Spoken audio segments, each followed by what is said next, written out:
So here we have Invicta Reserve Collection Chronograph. Trying to get it clear enough. Apologize for my camera. I can't get it too close or it gets blurry. This is a quartz powered chronograph.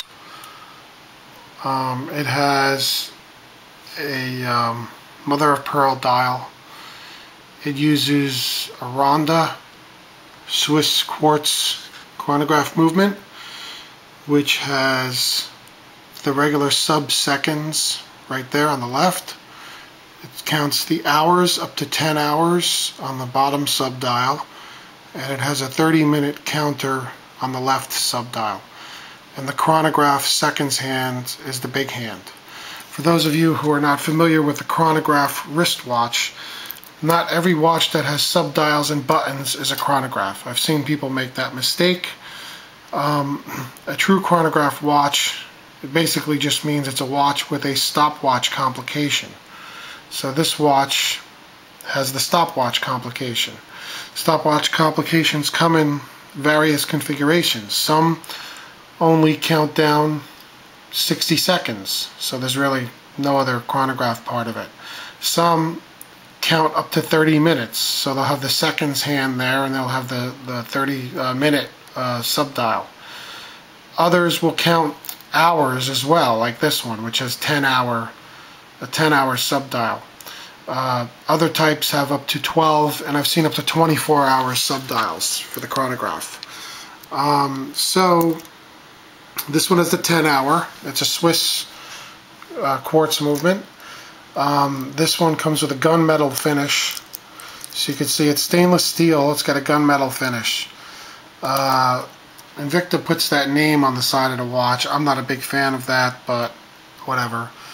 This one also has a rotating, unidirectional rotating bezel, which, I mean, honestly, it's pointless on this type of a watch. There's no,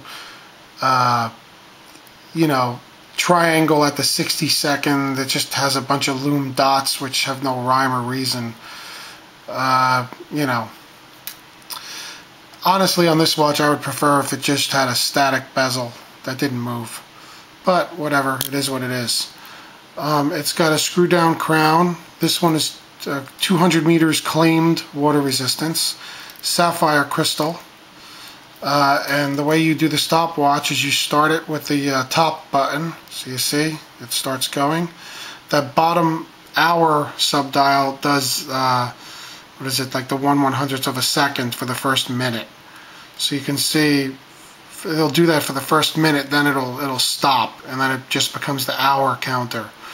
And the dial on the left top, the left dial counts the minutes for the stopwatch. This one also has a big date complication on top. It's got the date with the big 2 windows there for the date. So as you can see, it's actually, I'm sorry, it's the first 30 seconds. The 1/100th second counter spins for 30 seconds. Now it's stopped, which means it's counting down the hours. So there, it's going to hit the minute. I don't know if you can see it with the camera, but the minute counter on the top left, see, it went forward 1.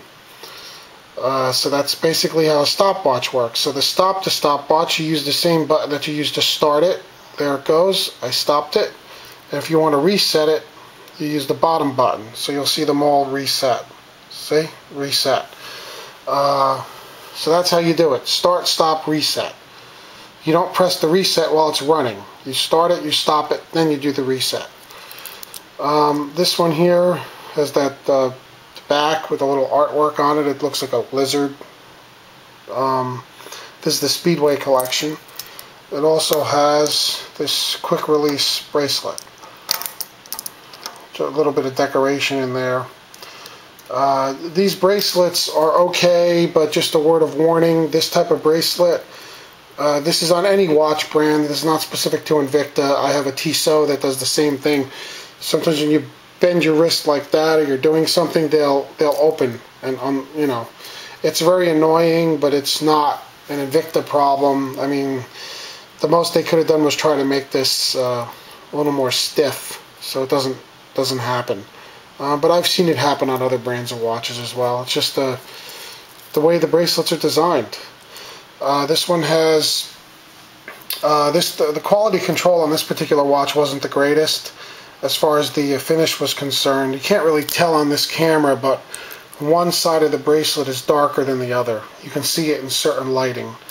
Also, these IP finishes, you know, they claim on the TV shopping channels and everywhere else that they're so durable. They're not that durable. I mean, they're okay. I've had this one for a while now, so it's not bad. But if you look at it, you know, especially if you wear it on a hard surface like your wrist rubs, it'll go down to the bare metal. So just beware whenever you buy something with either a PVD, IP, ion-plated finish, whatever. It's a coating on top of stainless steel, and it will wear away. You can bang it, scratch it. That's just the way these things are. So if you want a watch that's going to stay pristine, don't get something that's got a color coated on it. Get the plain stainless steel. And they'll still get scratches, mind you. You just won't have discoloration. The other thing is, you know, if you want a totally scratch-proof watch, you have to go ceramic or tungsten or some other exotic material. This one also has screw-down pushers. These, I don't know if you can see it. I'm trying to do this with one hand. See how they're... I've screwed it down, so now it won't, if you screw it down enough, it becomes water resistant, and then you can't push the pusher. So that's the only thing. If you're going to wear this in the water, go swimming, you're supposed to screw these pushers down so it becomes totally water resistant, but you can't use the chronograph in that setting, and you shouldn't use them in the water anyway. Water can then get into the watch, and then you're dead. So the battery life on these, if you don't keep the chronograph running all the time, which you shouldn't, is about 3 years. About 3 years.